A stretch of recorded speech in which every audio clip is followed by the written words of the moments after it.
Hey guys, ये है primary pump जो कि एचयू से पानी को प्लांट में लाता है। ये 15 एचपी का एक है। तो यहाँ पे 3 लगा हुआ है, तो हम लोग इसको 2 ही यूज कर रहे हैं अभी, एक ऑफ है।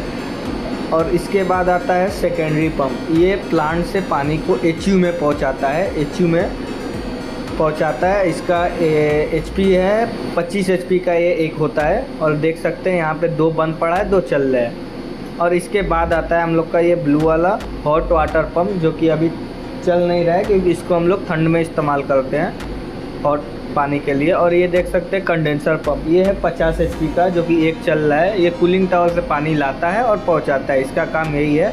नेक्स्ट वीडियो के लिए सब्सक्राइब कर ले।